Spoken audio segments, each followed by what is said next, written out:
Selamat pagi mahasiswa sekalian yang sangat saya banggakan. Pada hari ini saya sangat bergembira bisa melihat wajah kalian ya yang sangat merindukan kampus ya, yang sudah lama tidak masuk kampus kan. Jadi wajah-wajah ya stres di rumah ini. Biasanya ngampus sampai di rumah enggak jelas apa yang mau dikerjakan. Nah, alhamdulillah mahasiswa saya semuanya bergembira ya. Ini tanda-tanda orang berhasil ya. Mudah-mudahan nanti jadi orang semua nih. Ya, ada yang jadi pengusaha ya, jadi pemimpin ya, jadi aparat ya. Karena kalau tidak bersakit-sakit ya, kalau tidak bersakit-sakit mana bisa senang kemudian. Nah, hari ini kita berdiskusi ya yang eh, terkait tentang perkuliahan kita, metodologi penelitian, di mana teman-teman sudah mengirimkan apa namanya ini laporan ya, tugas. Tugas ini ada dua yang terakhir. Yang pertama, oh ya sebelumnya saya sampaikan bahwasanya perkuliahan kita ini sengaja kita buat ada dua versi. Yang pertama kita tetap on air ya. Saat ini kita on air, kemudian nanti kita akan kita tetap rekam ya ini, rekam kita masukkan ke YouTube. Memang kapasitas YouTube-nya besar ini, giga. Nah, namun tidak masalah, kita coba masukkan pelan-pelan. Karena teman-teman kita sebenarnya bukan tidak mau kuliah, tapi karena tidak berkesempatan, ya. Bisa jadi karena ada halangan atau mungkin jaringan atau daerah lokasi masing-masing rumahnya yang tidak memungkinkan ya. Mungkin saudara-saudara mungkin bagus sinyalnya, tapi di tempat teman-teman yang lain mungkin tidak bagus. Nah, makanya kita buat option 1 dan option 2.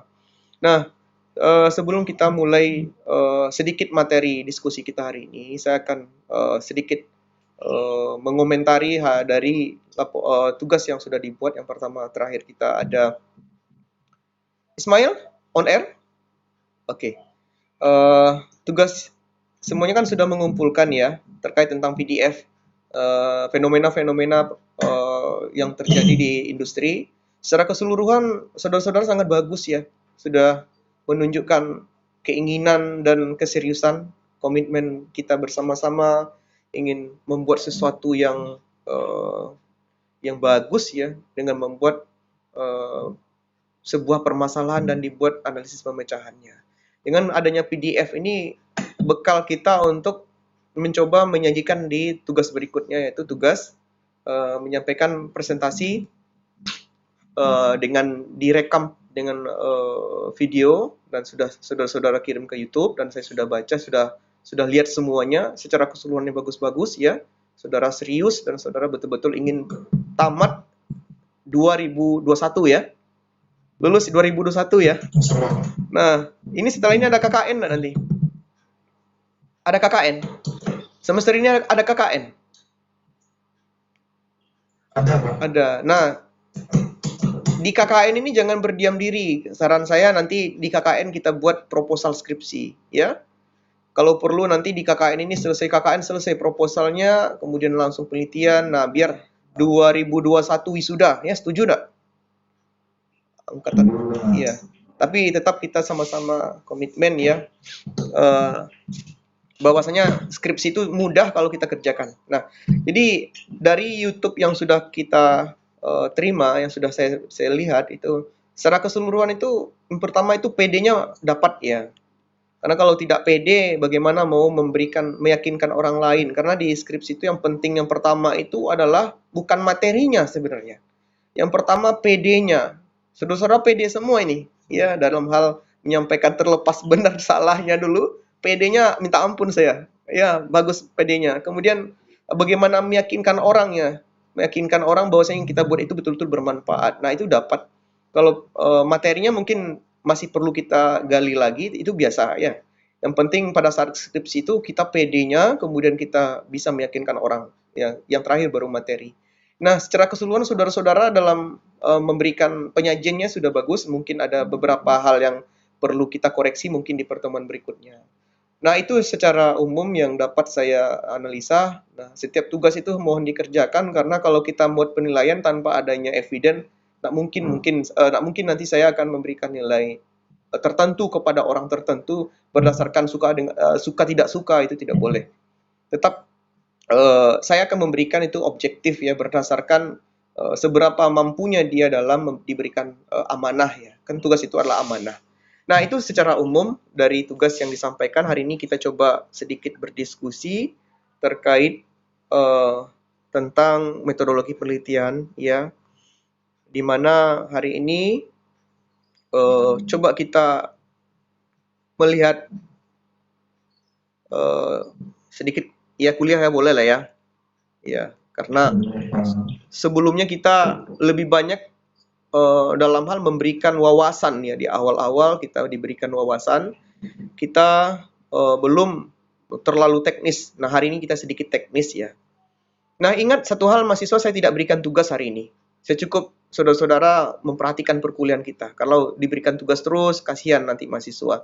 Kapan lagi mau dia refreshing di rumah ya. Saya pastikan saudara-saudara banyak tugas. Makanya khusus metodologi penelitian saya tidak berikan tugas hari ini. Cukup tugasnya adalah ikuti perkuliahan. Kalau yang tidak bisa mengikuti perkuliahan nanti bisa dilihat di YouTube.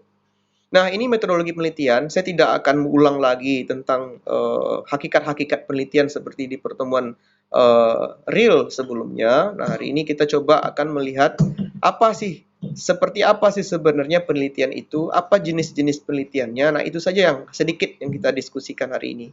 Nah, perlu mahasiswa ketahui, secara umum itu penelitian itu ada dua jenisnya ya. Yang pertama adalah penelitian yang bersifat deskriptif ya, dan yang kedua penelitian analitis. Kalau penelitian deskriptif itu kecenderungannya adalah mendeskripsikan, menjelaskan. Contohnya begini, coba perhatikan. Mahasiswa umpamanya ingin meneliti sebuah area industri umpamanya. Area industri ini penelitiannya adalah deskriptif. Nah, otomatis saudara akan mengecek satu-satu apakah ada pabriknya, apakah ada ruang personaliannya, apakah ada ruang produksinya. Nah, itu deskriptif. Berarti lebih banyaknya adalah menghimpun semua hal-hal yang perlu untuk di evaluasi atau mungkin diobservasi, itu deskriptif. Kemudian yang kedua, masih dengan saya mahasiswa? Sudah. Oke. Coba silent semua ya, silent ya. Nah, kemudian penelitian berikutnya lawan dari deskriptif ini adalah analitis. Ya, dimana kalau analitis contohnya begini, gamblangnya begini. Mahasiswa nanti akan dihadapkan dengan umpamanya ada sebuah area industri yang saudara akan buat penelitiannya secara analitis. Saudara akan menghubungkan begitu, umpamanya antara produksi dengan personalia, umpamanya atau mungkin labornya kan tempat penelitian ya, dengan ruang produksi, seperti apa sih hubungannya? Apa mendukung tidak ketika kita buat semacam penelitian di sebuah area industri, digunakan tidak di dalam produksi umpamanya kan begitu. Jadi lebih tepatnya di analisisnya adalah bagaimana hubungan dari variabel-variabel yang ada. Nah, saya ulang lagi, ke deskripsi tadi adalah deskriptif, artinya bagaimana kita itu melihat secara keseluruhan. Nah, kita lihat detail-detailnya seperti apa dan kita jelaskan. Jadi deskripsi itu lebih tepatnya adalah menjelaskan begitu. Kalau analitis, kita itu bagaimana melihat variabel-variabel yang ada terus kita hubungkan. Kita lihat keterkaitannya, kita lihat bagaimana hubungannya, itu analitis. Nah, sejauh ini Pak mahasiswa paham ya antara perbedaan antara deskriptif dengan analitis ya. Nah, kemudian yang kedua yang biasa saudara-saudara dengar ya, itu ada dua jenis penelitian secara umum ya. Yang pertama ada jenis penelitian kualitatif dan ada jenis penelitian kuantitatif ya. Nah, dalam hal ini ada ciri-ciri yang mendasar dari penelitian kualitatif dan kuantitatif. Nah, itulah sebabnya mengapa saya berikan tugas saudara-saudara menghimpun apa sih sebenarnya fenomena-fenomena yang terjadi di dunia industri, dan saudara sudah buat di PDF, bahkan saudara sudah presentasikan di YouTube, namun sangat tidak lucu ketika saudara tidak ketahui apakah yang saudara lakukan itu jenisnya adalah kualitatif kah atau kuantitatif. Nah, mari kita coba perhatikan. Yang pertama kita lihat kualitatif itu dari segi tujuan ya. Tujuannya adalah mengembangkan teori. Jadi lebih tepatnya ngembang itu, kualitatif. Umpamanya saudara ingin meneliti sebuah area industri pengalengan ikan umpamanya. Nah, di dalam industri pengalengan ikan ini ada tidak teori-teori yang mendasar dalam teori pengalengan gitu. Nah, itu yang perlu coba kita analisa. Mungkin bukan teori dari orang-orang tertentu yang bersifat akademis saja, mungkin dari segi peraturan-peraturannya, mungkin dari segi SOP itu juga dikatakan sebagai teori, walaupun teori itu adalah bukan teori akademis ya, mungkin secara teori praktis. Nah, kalau dibandingkan dengan kuantitatif, kalau yang tadi adalah mengembangkan, ini tidak membuktikan. Umpamanya di pengalengan ikan terbukti tidak dengan dikalengkannya ikan ini ya umur produksi atau mungkin ketahanan dari produksi ikan ini bisa lebih ditingkatkan. Nah, ini diteliti. Nah, bagaimana membuktikan teori ini? Jadi pasti mahasiswa bisa membedakan ya antara mengembangkan dengan membuktikan. Kemudian paradigmanya, bagaimana sih latarnya, settingnya? Kalau di kualitatif adalah natural, alami. Umpamanya saudara meneliti pengalengan ikan, bagaimana sih pengembangannya? Saudara lihat, saudara amati gitu. Sementara di kuantitatif, saudara akan masuk ke laboratorium, meneliti, dibongkar itu kalengnya, dilihat isinya, betul tidak? Busuk tidak? Nah, itu laboratorium. Kemudian ada pertanyaan yang mendasar di kualitatif. Pertanyaannya bagaimana? Bagaimana sih kita ingin mengembangkan pengalengan ini biar lebih tahan lama begitu. Nah, bagaimana? Atau mengapa? Mengapa pengalengan ini dibutuhkan masyarakat gitu. Nah, itu lebih mendasar di penelitian kualitatif. Sementara di penelitian kuantitatif, apakah? Nah, lebih banyaknya pertanyaan apakah. Ini biasanya ditemukan di rumusan masalah gitu. Apakah pengalengan ikan dengan diberikannya jenis pengalengan X betul-betul meyakinkan kita bisa bertahan ketahanan dari ikan yang dikalengkan itu sekian lama gitu. Nah, jadi apakah? Jadi lebih tepatnya adalah meyakinkan gitu. Seterusnya adalah logika berpikir induktif. Artinya induktif ini adalah menyebar gitu, mengembang gitu. Sementara deduktif mengerucut. Jadi kalau di kualitatif mengembang, di kuantitatif mengerucut. Seterusnya adalah objek penelitian. Jadi kalau di kualitatif fokus kita ke penelitiannya, sementara di kuantitatif fokus kita kepada variabel indikator. Kalau di fokus penelitian di kualitatif, kita lihat itu pengalengan ikannya itu. Bagaimana sih pengalengan ini bisa lebih kembang mungkin dengan jenis kalengnya ini kita coba dari struktur material-material tertentu mungkin. Kemudian di kualitatif kita lihat uh, apa namanya? Ada variabel ada indikator apa sebenarnya yang membuat suatu kaleng itu bisa tahan lama gitu, atau variabel-variabel apa yang mendukung, mungkin variabelnya materialnya, mungkin volumenya dan seterusnya. Seterusnya ada instrumen kalau di kualitatif. Halo mahasiswa dengan saya? Halo? Oke. Di instrumennya penelitinya sebagai objek utama, dia yang langsung observasi, dia terjun ke labor, dia terjun ke produksi, dia terjun ke personalia, dia langsung meneliti, dia observasi langsung dengan mata kepalanya. Sementara di kuantitatif, dia lebih banyak ke kuesioner atau angket, mungkin uji labor, uji lab dan segala macam, atau mungkin tes dan segala macam. Dia lebih banyak untuk kuantitatifnya itu dengan betul-betul masuk ke laboratorium, betul-betul cek fisiknya dan segala macam. Sementara di peneliti dia terjun langsung ke lapangan gitu. Sama-sama terjun langsung, tapi untuk terjun langsung yang di kualitatif betul-betul dia yang sebagai dia yang sebagai objek utama, subjek utama dalam meneliti itu. Terusnya ada data yang dibutuhkan di kualitatif adalah data atribut. Sementara di atribut ini maksudnya adalah persentase contohnya kan, sekian persen gitu, atau mungkin bagus, tidak bagus, layak, tidak layak. Sementara di kuantitatif bilangan. Umpamanya dengan pengalengan ikan ini bertahan ternyata lebih dari 1 bulan umpamanya, jadi lebih banyak ke bilangan. Seterusnya adalah keabsahan. Kalau di keabsahan ada metode triangulasi, metode dan teori. Jadi ada metode dan ada teori. Sementara di kuantitatif lebih banyak ke kalibrasi. Kalibrasi itu adalah menguji ada validasinya. Valid tidak, reliable tidak. Reliable itu artinya adalah realistis tidak, real tidak, nyata tidak. Kemudian ada sampel. Kalau sampelnya di kualitatif ada ditentukan di lapangan sesuai kebutuhan. Artinya betul-betul ke lapangan dulu baru ditentukan. Sementara di kuantitatif samplingnya terlebih dahulu ditentukan. Umpamanya nanti kita ambil sampel kaleng ikan umpamanya dari 1000, diambil sampelnya 10 umpamanya. Sementara di kualitatif mungkin kita ingin melihat seberapa bagusnya sistem pengalengan, mungkin turun dulu ke lapangan, lihat dulu. baru ditentukan, walaupun sebelumnya ada estimasi sampel, namun secara realnya dibuktikan di lapangan. Seterusnya ada istilah, ada bersumber langsung dari responden, umpamanya kita ilmiah itu dari responden, bisa wawancara, bisa berdiskusi dan segala macam. Sementara di kuantitatif, dari teori, umpamanya teori pengalengan ikannya dengan ketebalan sekian, bertahan sekian, atau mungkin dengan di vakum bertahan sekian gitu. Ada desain juga, desain untuk di kualitatif timbul setelah terjun di lapangan, sementara kuantitatif ditentukan sebelum. Jadi desain ini khusus untuk kualitatif timbul setelah terjun ke lapangan. Minimal nanti ada observasi awal baru diketahui bagaimana sih desain saya. Sementara di kuantitatif kita tentukan dulu apa sih sebenarnya sesuai metode penelitiannya. Perlakuannya kalau di kualitatif boleh berubah-berubah sesuai dengan kondisi existing di lapangan, sementara di kuantitatif statis gitu.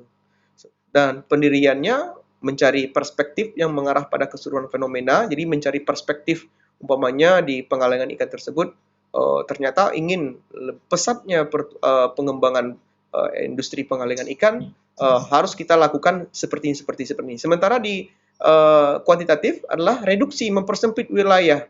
Umpamanya setelah ditemukan penelitian dengan pengalengan ikan, jumlah ukuran volume dari kalengnya, kemudian bagaimana sistem vakumnya, umpamanya itu lebih banyak dipersempit ruangnya, tidak diperlebar. Nah, sementara itu perbedaan ciri utama antara kualitatif dengan kuantitatif. Nah, setelah ini mahasiswa boleh untuk melihat masing-masing dari PDF yang telah saudara buat untuk dianalisa. Saya buat ini kualitatif kah atau kuantitatif? Nah, untuk hal-hal yang lain nanti saya tidak terlalu jelaskan karena ini adalah bahan bacaan ya. Ini jenis-jenis apa itu data dan segala macam. Nah, sedikit kita akan coba melihat ya, kita lihat proposalnya lah ya. Contoh proposal. Nah, ini cuma definisi-definisi mahasiswa. Jadi tidak hal-hal yang sifatnya fundamental. Ini bisa nanti mahasiswa baca. Kemudian yang penting sekali yang perlu kita ketahui adalah metodologi. Nah, di setiap penelitian itu pasti yang diuji adalah metodologi. Metodologi itu bagaimana sih ilmu tentang caranya. Dalam metodologi itu mesti harus ada tujuan khusus penelitian. Jadi jangan ngambang gitu. Tujuan empiris, artinya empiris ini adalah yang real, yang nyata, yang kita lakukan. Itu tujuan empirisnya apa gitu. Jangan sekedar hanya teori saja, tapi empirisnya bagaimana. Nyatanya itu bagaimana sih tujuan khusus dari yang kita teliti ini. Kemudian waktu dan tempat. Jadi waktu yang dimaksud ini bukan waktunya saudara kuliah, bukan. Tapi mulai dari menyusun proposal sampai buat laporan. Berapa sih waktu yang dibutuhkan. Kemudian tempatnya, apakah di perusahaan, tempat lokus penelitiannya, atau mungkin di perkampungan, atau mungkin di perkantoran, dan segala macam. Kemudian ada populasi dan teknik pengambilan sampel, ada populasi, targetnya ditentukan apa sih target populasinya, terjangkaunya populasi tersebut, kalau tidak nanti keteteran. Kalau memang populasinya banyak, kita ambil sampelnya, kalau memang populasinya sedikit, langsung populasinya menjadi sampel.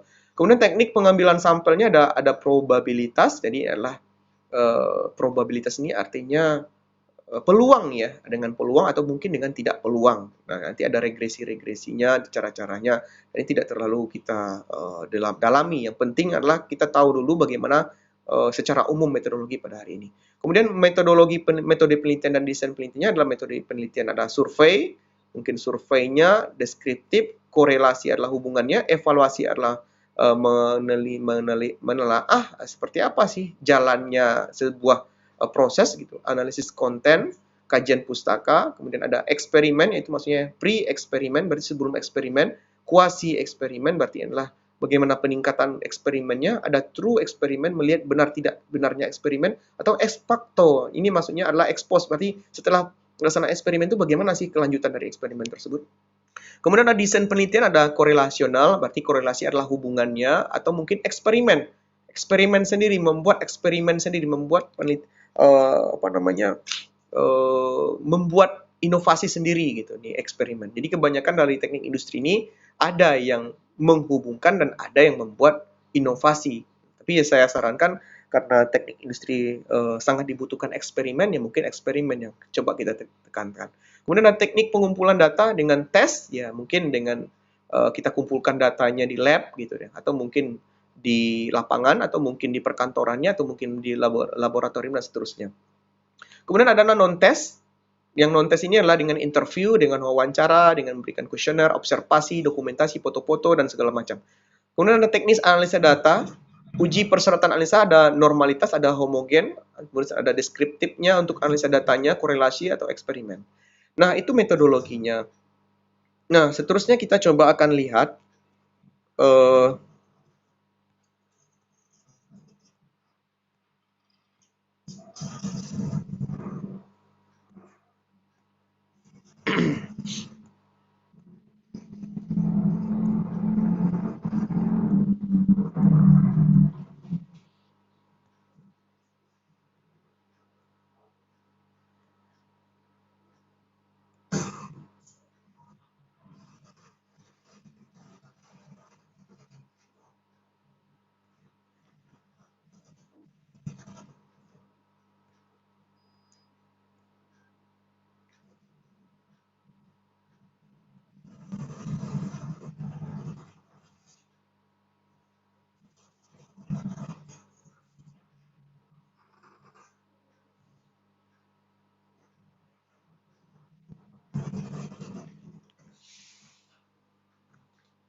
kita coba lihat mahasiswa sekalian, ya, contoh proposal skripsi, ya, di mana memang kalau di kampus kita adalah yang pertama, ya. Kita coba melihat bagaimana sih sebenarnya penyusunan dari skripsi. Nah, jadi kalau tadi ada penelitian deskriptif, ada babnya tidak banyak-banyak, cukup ada tiga bab saja, ada pendahuluan, ada penyusunan kerangka teoritik, ada bab tiganya, ya. Jadi secara umum kita sebelumnya sudah membuat latar belakangnya, apa identifikasi masalahnya, bagaimana pembatasan masalah, karena biasanya dosen penguji itu atau mungkin audien akan melihat secara umum. Nah, agar nanti kita tidak keteteran, kita harus buat batasannya apa. Terus ada perumusannya. Setelah kita batasi, apa rumusannya? Terusnya ada manfaat hasil penelitian. Kita harus yakinkan kepada audien bahwasanya yang kita lakukan ini bermanfaat. Seterusnya adalah kerangka teoritiknya, ya, ini kerangka berpikirnya, ini juga betul-betul dinilai dan betul-betul diperiksa oleh setiap yang akan menguji kita. Yang pertama adalah deskripsi teoritik. Ada tidak teorinya? Kalau sebuah skripsi tidak ada teorinya, tentu tidak skripsi namanya. Kemudian ada hasil penelitian yang relevan. Bisa saja sebelumnya ada penelitian-penelitian yang berhubungan dengan yang kita teliti saat ini. Tidak harus dengan skripsi, mungkin ada jurnal-jurnal atau mungkin penelitian-penelitian sebelumnya yang tidak mesti harus skripsi. Kemudian adalah kerangka berpikir merupakan sintesa teoritis. Seterusnya adalah hipotesis. Hipotesis adalah jika membuat hipotesis. Kalau tidak masalah. Kemudian bab 3, tujuan penelitiannya apa secara empiris, tempat waktu penelitian, metode penelitian, populasi dan sampelnya apa, teknik pengumpulan data. Nah, ini contoh penelitian deskriptif untuk proposal skripsi. Seterusnya untuk penelitian kuantitatif, ya, korelasional atau eksperimen, sama dengan yang tadi, secara umum ada pendahuluan, ada penyusunan kerangka teoritik, ada metodologi penelitiannya. Nah, ini yang mesti harus kita siapkan. Dan mahasiswa sekalian, bagi yang berusaha untuk membuat proposal skripsi, ini adalah langkah-langkah atau item-item yang memang tidak boleh tidak ada di dalam sebuah proposal skripsi untuk penelitian kuantitatif. Seterusnya untuk penelitian kualitatif juga di sini perbedaannya, yang tadi lebih banyak kepada kuantitasnya, sekarang adalah kualitasnya. Di pendahuluannya adalah konteks penelitiannya apa, fokus penelitiannya dapat dirinci menjadi rumusan masalah, kemudian tujuan penelitiannya apa, manfaat hasil penelitiannya apa. Kemudian acuan teoritiknya adalah acuan teori fokus penelitian. Jadi acuan-acuan teori. Jadi teori ini diobservasi di lapangan. Jadi itulah kualitatif. Kemudian metodologi penelitiannya ada sama seperti yang tadi. Metodologi. Jadi setiap proposal itu pasti ada metodologi penelitiannya. Jadi benar tidak benarnya penelitian itu dilihat dari seberapa kita bisa meyakinkan audien dari bagaimana bisa meyakinkan di metodologi penelitiannya. Karena metodologi penelitian ini adalah orang akan secara logika orang tahu kalau nanti penelitian ini dikerjakannya seperti apa, begitu itu. Nah, khusus untuk laporan hasil penelitian nanti kita bahas ya. Format penyusunan laporan hasil penelitian berarti ini setelah kita laksanakan penelitian-penelitian. Nah, ini nanti pada saat menyusun skripsi. Namun yang kita harapkan di awal-awal adalah kita membuat proposal penelitian. Nah, secara umum kita ya biasanya kan ingin tahu bagaimana sih sebenarnya pelaksanaan riset ya. Nah, kalau kita ingin membuat pelaksanaan risetnya kalau di kampus ini nanti setelah kita dapatkan persetujuan pada saat sudah dapat rekomendasi untuk melaksanakan riset, setelah proposal baru kita laksanakan riset. Nah, ini kita bahas di pertemuan berikutnya. Kemudian format penyusunan laporan hasil penelitian secara umum. Ini nanti di skripsi kita bisa lihat. Nah, ini akan lebih beberapa bab akan ditambahkan seperti hasil penelitian, kesimpulan, dan saran. Nah, tidak ada yang perlu kita risaukan karena ini semua akan mengalir. Yang penting kita tuntaskan sebagai berikut. Kemudian nanti prosedur kelulusan. Nah, ya, saya sampaikan ini untuk memberikan motivasi. Nanti mahasiswa akan mengusulkan judul skripsi, ada contoh judulnya yang umpamanya pengembangan model gitu ya. Kemudian mahasiswa dibimbing oleh dosen pembimbing, jadi tidak dibiarkan sendiri. Kemudian ada seminar proposal. Setelah itu nanti dilakukan yang layak, baru melaksanakan penelitian, kemudian seminar hasil, ujian skripsi, perbaikan, kemudian nanti ada penilaian sumatif dari jurusan dan pengumuman yudisium. Nah, kalau sudah yudisium berarti sudah dikatakan sebagai mahasiswa. Nah, saya rasa itu dulu untuk materi kita pada hari ini secara keseluruhan. Boleh nanti kita bisa share di WA Group. Kemudian bagi mahasiswa yang ingin melihat secara YouTube, mungkin setelah ini kita bisa upload. Nah, silakan mahasiswa yang ingin bertanya atau berkomentar, silakan. Mungkin Pak Ismail, sudah cukup Pak? Pak Ismail? Oke, Pak Arya? Pak Arya? Cukup Pak. Oke, Pak Andrian? Pak Andrian? Cukup Pak. Oke, kemudian Pak Rizky? Kenapa? Pak Yodi? Pak Yodi dengar? Saya rindu suara Pak Yodi. Dengar suaranya Pak Yodi? Oke, Pak Nanda?